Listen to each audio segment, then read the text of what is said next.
Bonjour et bienvenue dans le podcast Happy Personal Shopping.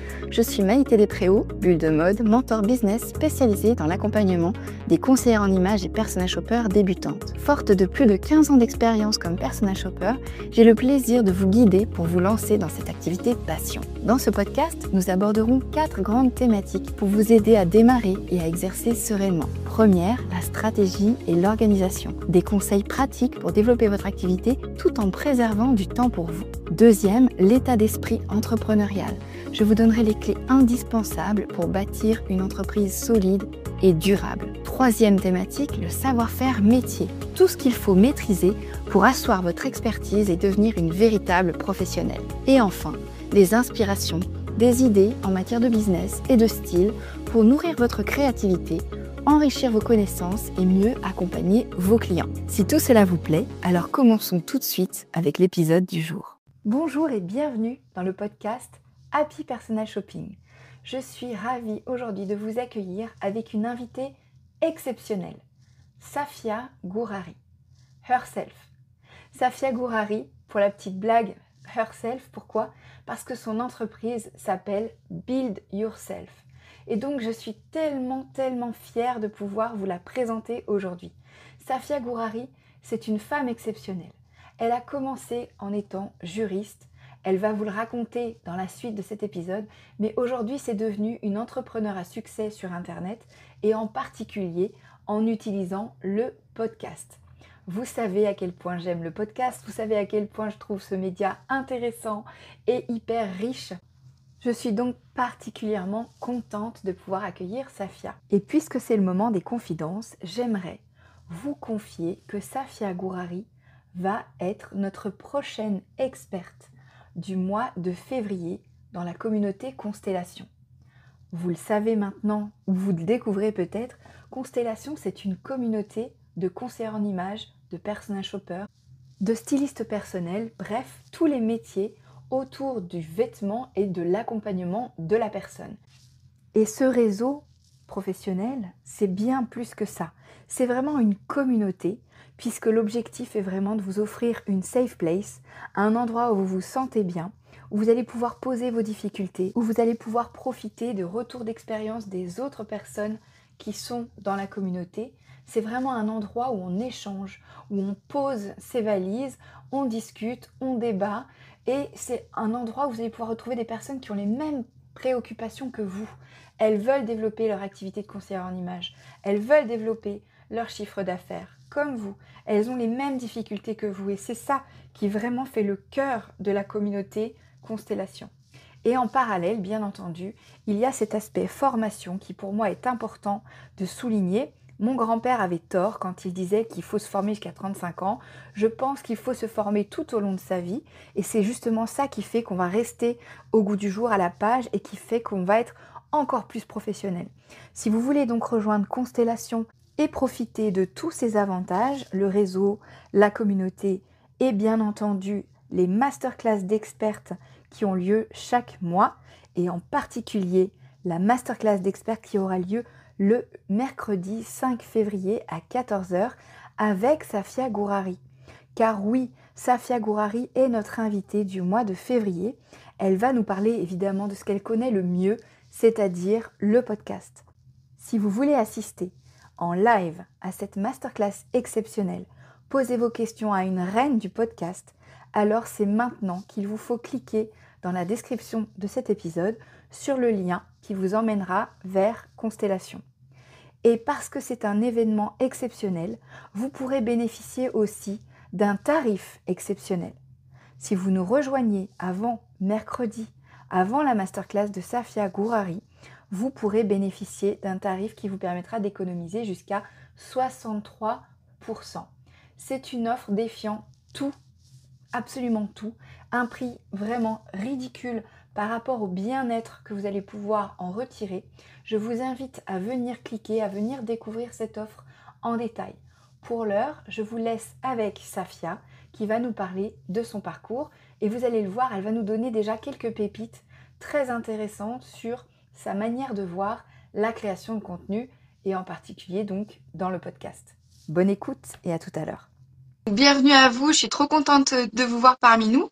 Donc Safia va se présenter, je vais pas trop le dire, je voulais juste rappeler le principe de ces petites rencontres. L'objectif, c'est de passer une demi-heure max ensemble et de permettre à la communauté de personnes qui nous rejoignent de pouvoir découvrir une personnalité. Alors on est plutôt sur des femmes, hein, bien sûr, même si ça peut arriver que ce soit des messieurs. Ce sont plutôt des femmes, des entrepreneurs. Au départ, on était beaucoup dans le conseil en images, mais de plus en plus, j'essaie de vous montrer aussi d'autres profils parce que l'entrepreneuriat, c'est pas quelque chose qui est lié à un secteur. C'est vraiment une façon de penser, une façon de réfléchir. Et c'est aussi pour ça que Safia est parmi nous. Merci pour l'invitation. Écoute, franchement, ça va faire genre 2 ans que j'ai pas fait de live Insta. Donc, c'est cool Salut. de m'y remettre. Je m'y mets un petit peu. Bon, écoute, je suis ravie de pouvoir t'aider à remettre le pied là-dedans. En tout cas, merci d'être avec nous. Donc, je vous rappelle le principe. L'objectif, c'est de poser 3 questions, mais vous allez voir, j'ai un petit peu changé les questions justement pour aller gratter un petit peu différemment. Donc, je vais te les poser au fur et à mesure, comme ça laisse aussi la surprise aux personnes qui nous écoutent et qui ont l'habitude de ces lives du vendredi, mais le mardi. Très bien. Parfait. Merci beaucoup en tout cas à toi d'être parmi nous. Et puis, ben, si tu es prête, on peut commencer. Allons-y, on peut commencer. Parfait. Alors la première question, c'est qui es-tu au sens quel est ton parcours? Comment en es-tu arrivé à ton activité actuelle? Et si tu peux juste nous dire en quelques mots ce que tu fais concrètement. Ouais. Alors, je suis juriste d'entreprise de formation. J'ai lancé un blog en 2016. C'était un blog un peu lifestyle. En fait, j'avais pas de ligne éditoriale puisque j'y connaissais rien. C'était vraiment juste un site où je publiais tout ce qui me passait par la tête. Donc, je me suis bien amusée avec ça. Et en fait, ça a assez bien. J'ai eu beaucoup de visites assez rapidement. Et ça m'a permis de m'intéresser aux différentes façons de monétiser, tu vois, une activité sur Internet. Donc c'est comme ça que j'ai découvert l'affiliation, la vente de produits digitaux, etc., etc. Et cetera. Et donc j'ai créé ma micro-entreprise. Voilà. J'ai créé ma micro-entreprise en 2017. Donc je suis à mon compte depuis cette période-là et j'ai abordé différents sujets. J'ai beaucoup parlé de blogging, beaucoup de Pinterest également pendant de nombreuses années. En 2019, j'étais un peu lassée du format blog, écriture, donc j'ai lancé un podcast qui s'appelle Build Yourself, qui initialement était, tu vois, initialement c'était un podcast de dev perso. Hein. À la base, c'était ça. Les premiers épisodes, c'est ça. Et puis petit à petit, j'ai commencé à parler de marketing, d'entrepreneuriat parce qu'on me posait des questions. Et donc voilà, de fil en aiguille, j'ai commencé à me spécialiser dans le podcast. J'ai un programme là-dessus, j'ai écrit un livre sur le sujet, j'ai déjà donné des conférences sur le sujet. Voilà, une thématique que je maîtrise et que j'aime bien pour le coup. Et depuis 2 ans maintenant, je suis également sur YouTube, où là, ça va être un contenu plus perso et plus spontané. On va dire que autant le podcast, il a plutôt un rôle dans mon activité professionnelle, autant la chaîne YouTube, c'est pour le kiff ultime. Donc aujourd'hui, je me définirais à la fois comme coach slash formatrice en marketing digital et aussi créatrice de contenu slash influenceuse parce que j'ai ce pan-là de mon activité. Ok. Donc ça, c'est pas forcément ce que tu prévoyais à la base quand tu t'es lancée comme juriste. Pas du tout. Mais après, je t'avoue que je me suis lancée dans le juridique parce qu'en fait, je savais pas trop quoi faire, tu vois, J'ai jamais eu de job de rêve en fait. Et j'avais pas de passion non plus. Donc j'ai fait des études de droit en me disant qu'il y a plein de débouchés. Et de fil en aiguille, je voyais mes collègues, mes amis passer des concours d'avocat, de machin. Et je me suis toujours dit non, ça m'intéresse pas, j'ai pas envie de faire ça. Et donc je me suis dit, bon, bah, je vais aller dans le juridique et on verra ce que ça donne. Mais au final, je suis pas restée longtemps. Ça marche. Merci beaucoup pour ton partage et je crois qu'on a un portrait un petit peu plus précis pour les personnes qui te découvrent. Pour ce qui est de la deuxième question, j'ai un petit peu changé par rapport à ce que je posais habituellement, donc en 2024. La deuxième question, c'est quel est ton échec le plus cuisant et celui qui t'a donc le plus appris et comment est-ce que tu l'as surmonté? Il y a 3 questions dans la question, mais bon, bref. Pas de problème. Je pense que c'est un échec qui concerne beaucoup de monde et que tout le monde a déjà vécu, et c'est le fait de travailler sur une offre, de mettre tout son cœur dedans, faire un lancement et de se rendre compte qu'on n'arrive pas à la vendre en fait et qu'elle ne se vend pas. Donc tu as un peu une phase au début où tu es dans ton ego et tu te dis j'ai un problème, c'est moi qui va pas, etc. Je suis nulle, je ne vais jamais y arriver. Voilà, donc il y a toujours cette phase-là, peu importe, je pense, le domaine dans lequel on est, tu vois. Mine de rien, ça arrive à tout le monde. Et après, tu as la phase où tu essayes de comprendre pourquoi ça n'a pas fonctionné. Et en fait, là, tu prends conscience de tout ce que tu as manqué, de tout ce qui n'a pas été bien fait, de toutes les erreurs, etc. Donc voilà, je dirais que c'est ça. C'est pas un échec exceptionnel en soi, mais en tout cas, même si ça fait mal sur le coup, c'est toujours enrichissant c'est qu'après, tu tires des leçons et quand tu as d'autres échecs qui interviennent, tu sais comment rebondir en fait. Tu étais armé pour te demander, ok, qu'est-ce que j'aurais pu mieux faire? Qu'est-ce que j'ai mal fait? Tu es aussi plus à l'aise pour aller demander de l'aide autour de toi, demander des avis. Un regard extérieur, ça a toujours énormément de valeur. Donc voilà un peu ce que je mentionnerais pour cette question sur l'échec. Et t'as un exemple un petit peu plus concret? Est-ce que c'était une offre sur le podcast, justement? C'était plutôt sur le marketing? Tu nous as dit que tu avais beaucoup évolué entre le blog au départ et puis ensuite le podcasting. Est-ce que ça concernait quelque chose de très précis, de quelque chose de plus général? Et comment tu t'es rendu compte aussi que, ben voilà, il y avait quelque chose qui allait Euh, pas? Alors, la première fois, c'était un cours sur le blogging, parce que du coup, j'avais beaucoup de questions à ce sujet-là. Moi, le premier produit digital que j'ai lancé, c'était un e-book qui enseignait aux blogueuses comment générer du trafic depuis Pinterest vers leur blog. Et donc, cet e-book-là, il avait super bien marché, et c'est grâce à lui que, je m'étais lancée finalement à mon compte, tu vois, et que j'avais fait les choses. Et donc, comme j'étais confiante, je me suis dit, ok, on me pose des questions sur ce sujet, je vais créer une nouvelle offre. Donc j'ai passé des semaines à créer une nouvelle offre. Et au final, j'ai fait un lancement et j'ai dû faire genre 2 ventes. Quand le premier ebook, j'en avais vendu plus de 100 sur le premier mois, tu vois. Donc ça a été la première chose en soi. Mais évidemment, j'avais pas de stratégie de lancement. Je savais pas ce que c'était du marketing. C'était presque un coup de chance que le premier ait marché. Mais c'est parce qu'en fait, sans m'en rendre compte, je parlais de ça régulièrement. J'avais partagé du contenu dessus, chose que j'avais pas forcément fait pour le deuxième. Et je crois que c'était en 2021, 2021, ouais. J'avais travaillé j'avais travaillé en quelque sorte sur la co-création d'une offre avec une experte en human design. C'était une offre sur la vente qui du coup était censée se faire en live, en fait, un accompagnement de groupe. Et on s'était fixé un objectif minimum d'inscrits pour lancer le programme et on ne l'avait pas atteint. Donc voilà, on avait dû finalement annuler ça. Ok. Donc Voilà. là, tu t'es dit, donc c'est un échec parce que j'ai pas vendu à cette place. Et là, vous l'avez pas fait parce que ça en valait pas la peine. Et si c'était à refaire, tu parlais de stratégie, de lancement, justement. Comment est-ce que concrètement aujourd'hui, la Safia d'aujourd'hui, maintenant, elle sait tout ça. Elle a appris tout ça. Est-ce que tu t'es formée? Est-ce que tu as appris sur le tas? Justement parce que ça n'avait pas marché les premières fois. Qu'est-ce que tu as changé par rapport à ça? Je me suis formée en fait parce que voilà, comme je te dis, je viens du juridique, j'avais aucune connaissance en marketing, donc j'ai suivi des formations en ligne, voilà, j'ai acheté plein de petites choses pour apprendre, voilà, dans plein de domaines, et donc j'ai appris du coup une stratégie de lancement. J'en ai appris plusieurs. J'ai aussi appris à m'écouter moi et à adapter ce que j'apprenais à ce que j'avais envie de faire tout simplement, et pas juste reproduire bêtement, tu vois, ce qu'on m'enseignait. Mais tu veux que je détaille un petit peu Ah bah un si exemple? tu peux, ce serait cool, ouais, carrément. Bien sûr, bien sûr, bien sûr. Ce que je fais le plus, moi, c'est une stratégie qui tourne autour du contenu, parce que j'estime que c'est toujours bien de préparer les gens et de leur délivrer de la valeur gratuitement avant de vouloir commencer à vendre quoi que ce soit. Donc, en général, je vais prendre une période, je vais me fixer une date pour le lancement, et ensuite je vais faire un petit rétro-planning où je vais redescendre sur au moins 4 semaines, c'est le minimum, en général un peu plus quand même, où je vais planifier le contenu que je vais publier chaque semaine et qui va bien évidemment être en lien avec l'offre que je vais lancer.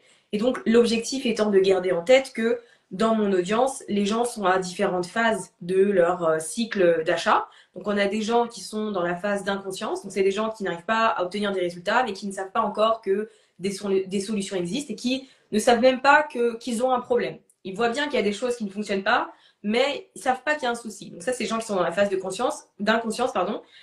Et en général, on s'adresse pas trop à ces personnes-là parce qu'il y a plus de travail à faire que de leur dire si tu n'arrives pas à obtenir tel résultat, c'est parce que tu as tel problème ici.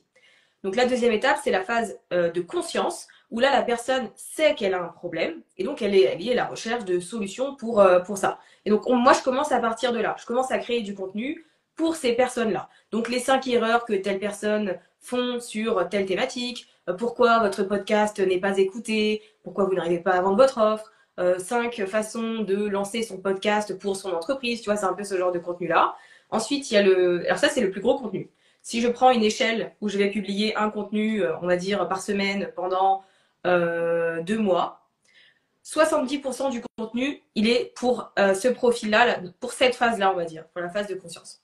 Et après, on a la phase de considération et la phase de décision qui intervient proche de la phase de vente, où là, ce sont des gens qui ont conscience qu'ils ont un problème. Ils ont aussi conscience que des solutions existent et en gros, ils cherchent chez qui ils vont investir. Donc, il y a toute une stratégie de contenu à mettre en place avant de commencer à vouloir vendre quoi que ce soit, puisque les gens ont besoin de nous faire confiance, ils ont besoin de réaliser, de comprendre qu'on est en mesure de les aider sur ce problème spécifique. Et donc, l'un des moyens de le faire, c'est à travers une stratégie de contenu.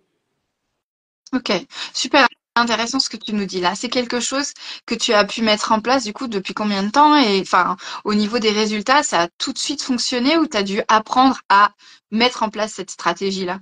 Non, j'ai commencé au confinement en 2020 et en fait ça a fonctionné dès que j'ai fait. Alors je l'avais apprise avec une coach et je l'ai réadaptée et tout, mais ça en fait ça a fonctionné tout de suite. Donc Ok. c'est une stratégie que j'ai encore aujourd'hui. Maintenant, très souvent dans la période de lancement, je fais une masterclass gratuite d'environ 1 heure et demie à peu près où je vais encore délivrer du contenu et je vais aussi surtout répondre aux questions des gens.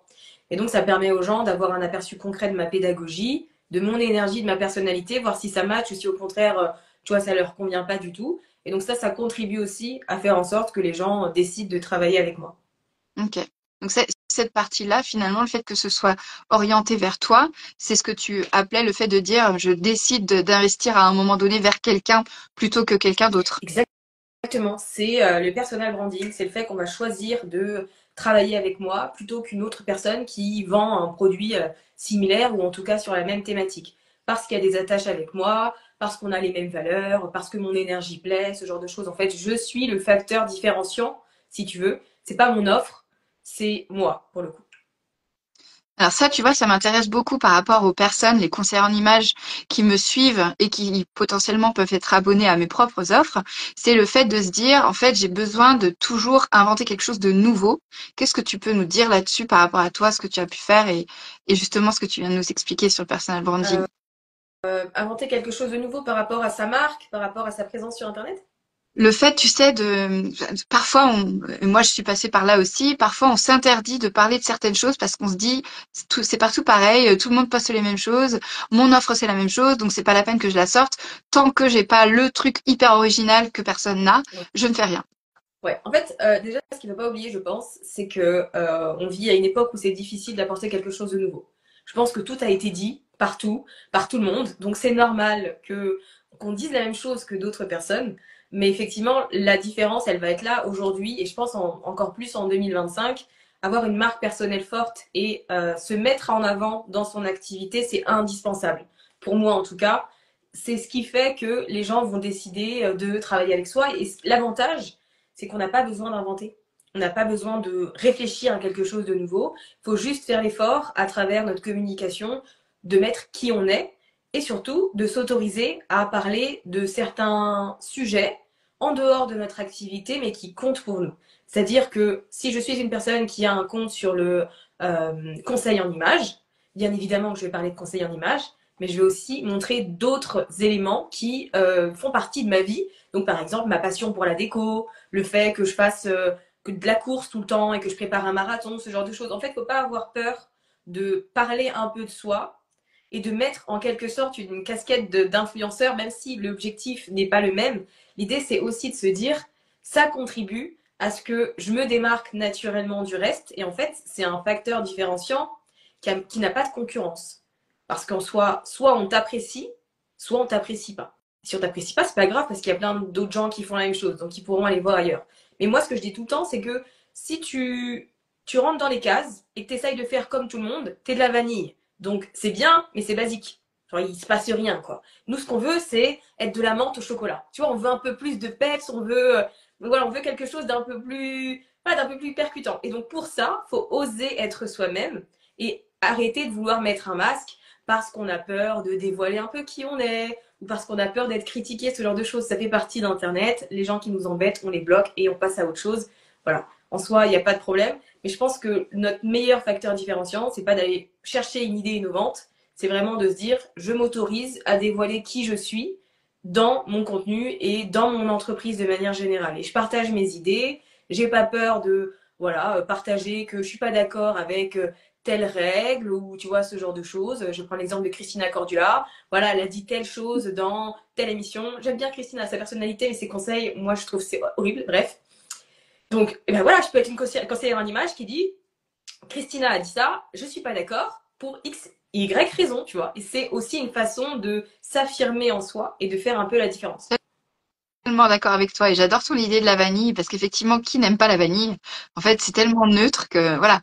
Mais par contre, tu rajoutes soit cookie dough, soit macadamia, ça change tout de suite, quoi. On est d'accord. Un peu de ça, on va dire, dans son activité.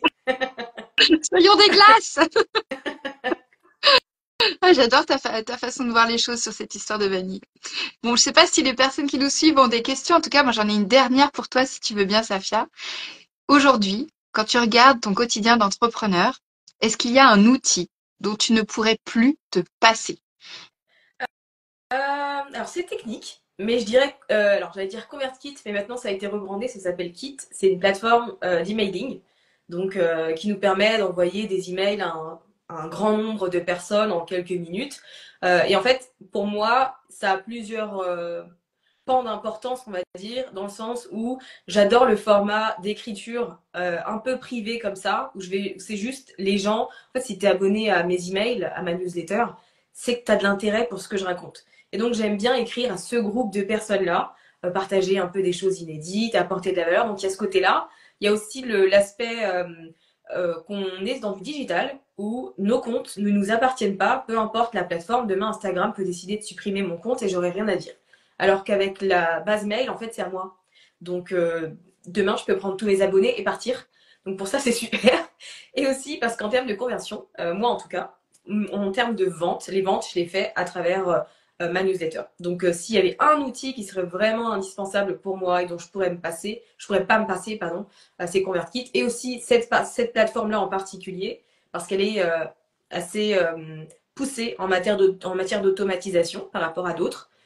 Et donc, ça permet de mettre en place des expériences, on va dire, personnalisées pour nos abonnés en fonction de ce qu'ils ont téléchargé, d'où ils viennent, depuis combien de temps ils sont inscrits, etc. Et pour ça, je trouve que c'est vraiment sympa. Ok. Donc en fait, quand tu nous disais tout à l'heure, le fait de dire on accompagne quelqu'un par rapport à son processus de décision et tout, ça se finit dans les mails chez toi. Absolument. Ça se finit dans le mail et en fonction de ce que la personne a téléchargé, si elle était déjà inscrite ou pas, elle n'aura pas le même parcours qu'une personne qui a déjà téléchargé plein de contenu chez moi, qui me connaît. Et donc, moi, ça me permet soit de continuer à délivrer du contenu dans les mails, soit de mettre en avant mon offre et de lui proposer de la rejoindre si elle le souhaite. Ok, canon. Trop bien. Écoute, c'est super clair. Je te remercie beaucoup. Je sais pas si parmi les personnes qui nous suivent, vous connaissiez déjà ConvertKit. Donc ça s'appelle Kit maintenant, c'est ça? Exactement. Ils ont raccourci. C'est qui? Toujours en train de changer de nom, de machin, de trucs. Je crois que ça aussi, c'est un truc qu'il faut pas se fixer trop sur le nom qu'on a. Qu'est-ce que t'en Bah, je penses? suis d'accord. Écoute, c'est drôle que tu me demandes ça parce que, alors, j'ai commencé avec un pseudo qui était My Trendy Lifestyle parce que je parlais de lifestyle. Puis finalement, j'ai commencé à lancer une formation sur le podcast et ça a bien marché. Je me suis dit, bon, c'est plus trop cohérent, donc je vais changer. Et comme j'avais pas d'idée, j'ai pris mon nom et mon prénom. Donc mon site est passé par My Trendy Lifestyle. Maintenant, c'est Safia Gouari. Et là, je suis en train de discuter avec une développeuse pour rechanger encore de nom de domaine parce que c'est bon, j'ai trouvé un nom qui colle bien avec l'activité. Et donc moi, je change d'avis tout le temps. Et je pense qu'il n'y a pas de problème. Il faut oser pivoter. C'est important que ce qu'on fait dans notre quotidien, ça suive aussi la personne que l'on est, tu vois. Ok. Non, mais ouais, c'est clair. Je voulais te remercier beaucoup pour ta générosité, Safia, de nous avoir expliqué tout ça. Et puis aussi, je voulais en profiter pour parler d'un événement parce qu'on va se revoir. Et en l'occurrence, c'est un événement privé qui a lieu dans la communauté Constellation. Si vous ne connaissez pas Constellation, c'est un réseau professionnel dédié aux conseillers en images, aux personal shoppers, aux stylistes personnels qui ont envie de profiter d'une famille bienveillante dans laquelle, un peu une safe place, dans laquelle elles peuvent échanger, se retrouver entre elles, donc s'entourer des bonnes personnes qui ont la même vision des choses, de l'envie de se développer dans l'entrepreneuriat justement, de pouvoir bénéficier de formations en continu. Et donc, Constellation vous permet chaque mois de bénéficier de ces suivis de groupe que j'appelle les débriefs qui nous permettent justement faire un point et de poser ce qu'on a à poser, si on a des difficultés, d'échanger avec les autres personnes, d'avoir des retours d'expérience, de nouvelles idées et puis de repartir avec un peu de motivation supplémentaire. Et on a aussi la chance d'avoir donc des masterclass d'expertes dont tu fais partie, chère Safia, puisque la semaine prochaine, c'est toi qu'on a le plaisir d'accueillir, donc mercredi 5 février, j'arrête pas de dire décembre, 5 février à 14 heures. Et donc, pendant 1 heure, tu nous parleras du podcast, qui est donc ton sujet favori aujourd'hui. Ouais, on va voir ensemble comment est-ce que les membres peuvent lancer leur podcast pour faire connaître leur activité. C'est génial. En tout cas, moi, j'ai hâte. J'ai vu que Sandrine avait hâte aussi. Sabrina aussi, c'est trop bien. Merci les filles d'être là. En tout cas, je te remercie énormément, Safia, pour ta générosité encore une fois. J'ai hâte de te retrouver la semaine prochaine. Et en attendant, je te souhaite une très belle après-midi. Merci beaucoup. Et à la semaine prochaine. Merci beaucoup. À la semaine prochaine alors. Et merci beaucoup. À bientôt. Bon après-midi. Bye bye. Ciao. Voilà, vous savez tout. Donc je vais juste récapituler ce qui se passe. Si vous nous rejoignez aujourd'hui dans Constellation, et ce jusqu'à mercredi, donc vous avez encore quelques jours pour réfléchir, mais décidez-vous vite, parce que si vous voulez assister en live à la masterclass d'experts de Safia Gourari, c'est maintenant qu'il faut vous décider. Vous pourrez lui poser en direct toutes vos questions. Et ce serait vraiment dommage de rater cette magnifique opportunité. Constellation, comme je vous l'ai dit, c'est un espace vraiment où il fait bon être si vous avez des doutes, si vous avez le syndrome de l'imposteur, si vous procrastinez et si pourtant vous avez un rêve, celui de vivre de votre activité, de votre passion, de vivre grâce au conseil en images ou au personal shopping.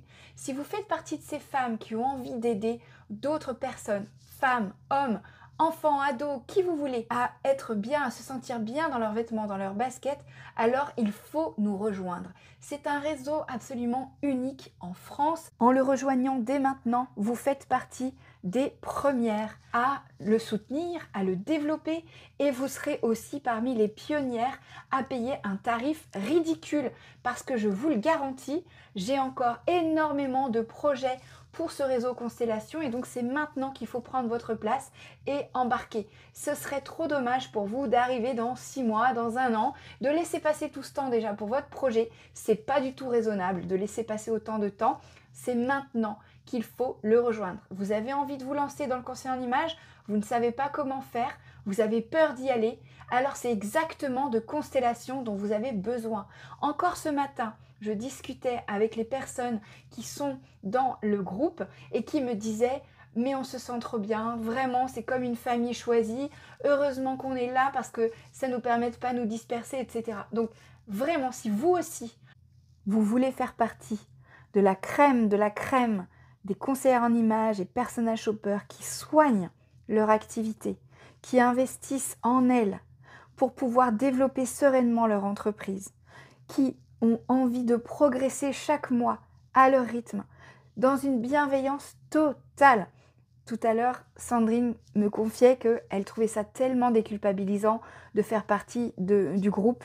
Je te remercie, Sandrine, vraiment spécial case dédié à toi parce que c'est tellement pour ça que j'ai créé Constellation. Donc merci d'être là les filles. Je vous fais un gros bisou à toutes.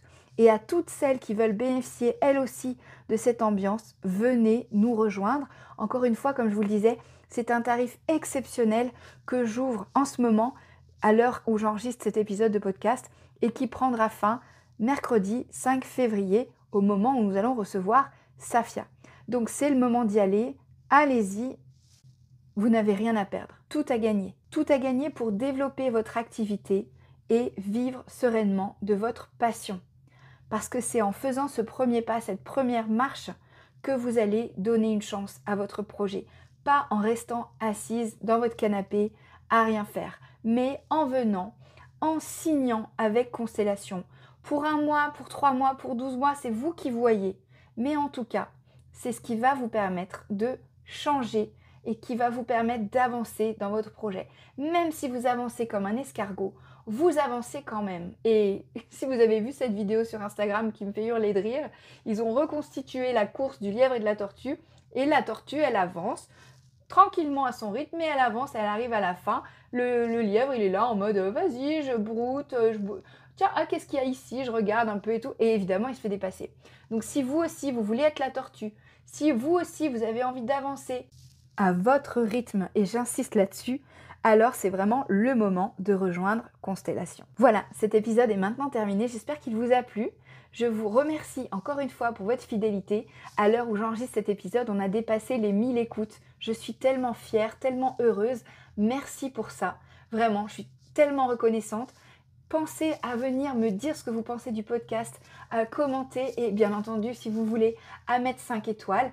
C'est aussi comme ça que vous allez m'aider à monter dans le classement Apple Podcast et à faire partie des 200 premiers podcasts. Oui, c'est l'objectif que je me suis fixé et je suis sûre que grâce à vous, je vais pouvoir le remplir. Encore merci pour votre écoute. Je vous souhaite une merveilleuse semaine. Je vous dis à la semaine prochaine. J'espère bien vous compter parmi les présents lors de ce live incroyable avec Safia. Et en attendant, passez une bonne fin de semaine.